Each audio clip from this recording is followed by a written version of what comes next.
Hi everyone. अब हम लोग नोड जेएस में सर्वर क्रिएट करना सीखेंगे और डेफिनेटली आपके पास कुछ क्वेश्चंस हो सकते हैं कि नोड जेएस में सर्वर क्यों क्रिएट करना है, कैसे क्रिएट करना है, क्या बेनिफिट होगा, सब कुछ मैं आपको बताऊंगा। बट एक चीज़ आपको और यहाँ पे ध्यान रखनी है कि इस पार्ट के अंदर हम लोग जो भी चीज़ें पढ़ेंगे ना, पूरे कोर्स में आगे जाके काम आने वाली हैं। सो ये कोर्स एक तरीके से टर्निंग पॉइंट रहने वाला है नोड जेएस को सीखने के लिए।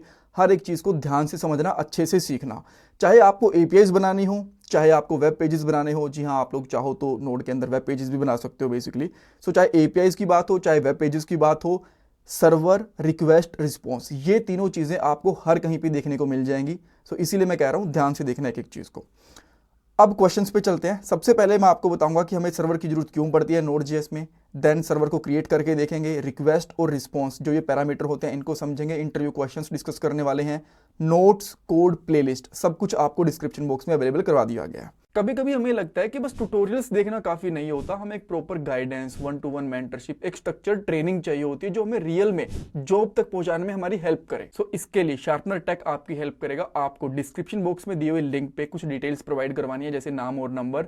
देन आपको हमारी साइड से एक कॉल आएगा। उस कॉल में आप लोग आपके जितने भी डाउट्स हैं, क्वेश्चंस हैं, वो पूछ सकते हो और अपने करियर को सही डायरेक्शन में लेके जा सकते हो। और ये कॉल बिल्कुल फ्री ऑफ कॉस्ट है, इसका कोई भी चार्ज नहीं है। और हाँ, इनका एक पे आफ्टर प्लेसमेंट प्लान भी है, जिसके अंदर पहले आपकी जॉब लगेगी, उसके बाद आपको इनको पे करना रहेगा। आप उसके रिगार्डिंग भी इनसे बात कर सकते हो, इनसे पूछ सकते हो। So check out the description box. अब पहले क्वेश्चन पे चलते हैं कि सर्वर की हमें नोड जेएस में जरूरत क्यों पड़ती है। देखो, ये चीज हमें पता है कि जावास्क्रिप्ट बाय डिफॉल्ट ब्राउजर पे रन होती है। क्रोम के अंदर जब उसका कोड आता है तो वहां पे कोड एग्जीक्यूट होता है और हमें उसकी आउटपुट दिखती है। जब हमें जावास्क्रिप्ट को सर्वर के ऊपर रन करवाना होता है, उस केस में काम आती है नोड जेएस, बिकॉज ये एक रन टाइम इन्वायरमेंट है जावास्क्रिप्ट के लिए।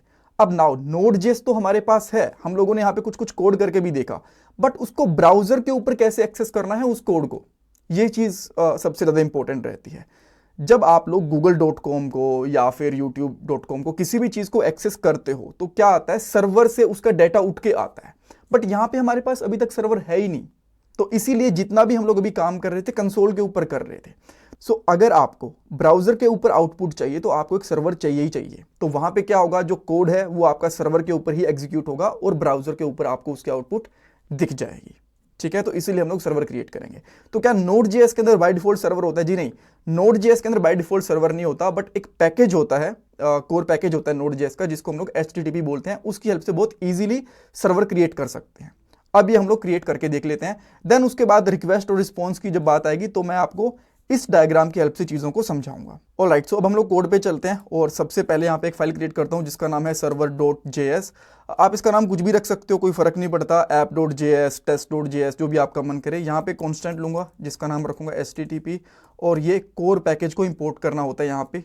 तो यहाँ पे लिखूंगा रिक्वायर, और इसके अंदर सिंगल या डबल कोट्स के अंदर आप लोग HTTP लिख सकते हो। ठीक है, सो ये हमारे पास पैकेज आ गया। नाउ आपको यहाँ पे लिखना है HTTP डॉट क्रिएट सर्वर, ये एक फंक्शन होता है, एंड इसके बाद में डॉट लिसन लगा देना है, जिसके ऊपर आप लोग, जिस पोर्ट के ऊपर आप लोग इस सर्वर को एक्सेस करना चाहते हो। जैसे कि मैं यहाँ पे कर देता हूँ 4800, आप कुछ भी रख सकते हो इस पोर्ट का नाम, 5800, जो भी आप चाहो। मैंने यहाँ पे 4800 रख दिया। ठीक है, ओके। इसके बाद आपको ना इस फाइल को एग्जीक्यूट करना है। तो मैं यहाँ पे कमांड लाइन ओपन करता हूँ, टर्मिनल ओपन करता हूँ बेसिकली, और यहाँ पे लिखूंगा नोड, एंड देन यहाँ पे डालूंगा server.js। इसके अंदर अगर कुछ एरर रहेगा तो मे बी ये चलेगा नहीं, बट अगर कुछ एरर नहीं है तो डेफिनेटली ये चलेगा।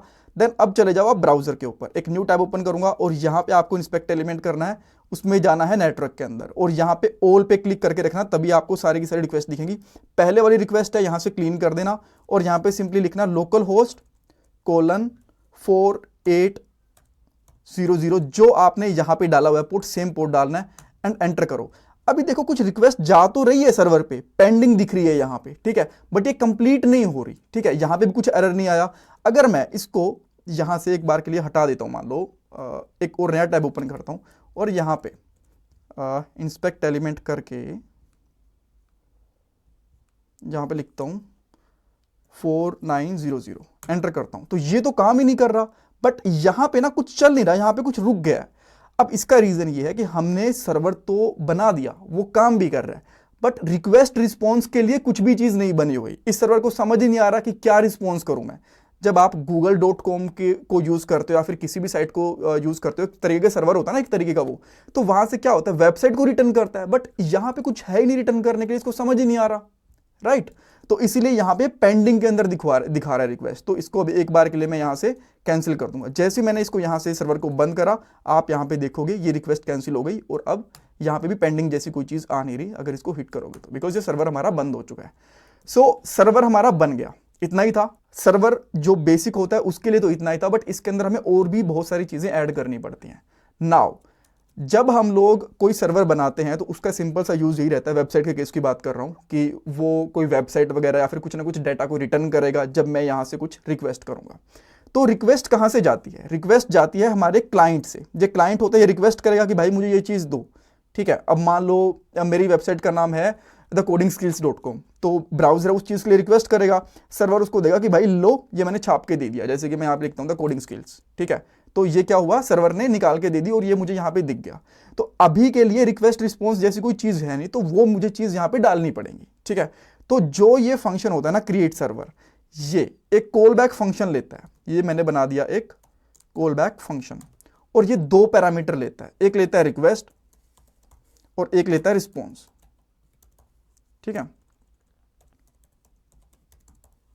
बट इतने बड़े नाम लिखने की बजाय अगर आप लोग चाहो तो RESP ये दो चीजें भी लिख सकते हो, बिकॉज पैरामीटर का नाम तो कुछ भी दे दो, ठीक है। ये चीजें हो गई।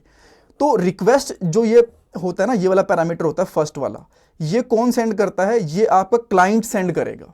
और जो रिस्पॉन्स होता है ये कौन सेंड करता है? ये सर्वर सेंड करता है। सो जो भी ब्राउजर सेंड करेगा आपके सर्वर को वो रिक्वेस्ट के अंदर आएगा, और जो आपका सर्वर आपके ब्राउजर को यानी कि क्लाइंट को रिस्पॉन्स करेगा वो रिस्पॉन्स के अंदर आता है यहां पे, ठीक है। तो अगर आप इससे कुछ रिस्पॉन्स देना चाहते हो तो इस तरीके से लिखोगे रिस्पॉन्स डॉट एंड, ठीक है, और यहां पे कर दो हेलो, ठीक है। अब इस फाइल को फिर से रन कर लेते हैं हम लोग, ठीक है। फिर से रन करा, कोई एरर नहीं है, यहां पे देखना कुछ एरर है कि नहीं है, एंड देन मैं यहां पे फिर से आके यहां पे करता हूं और अब मुझे यहां पे मिल गया हेलो, ग्रेट। तो ये रिक्वेस्ट को एंड करने के लिए होता है। बट अगर आपके पास बहुत सारा डेटा है ना, तो सिंपली आप लोग क्या करते हो, यहां पे करते हो रिस्पॉन्स डॉट राइट, राइट करते हो, राइटेबल करने की जरूरत नहीं है, और इसके अंदर जो भी डाल दो, जैसे कि मैं यहां पे करता हूं दिस इज अनिल सिद्धू, ठीक है। अब मैं यहां पे आके इसको चेक करूंगा, ये चलेगा नहीं।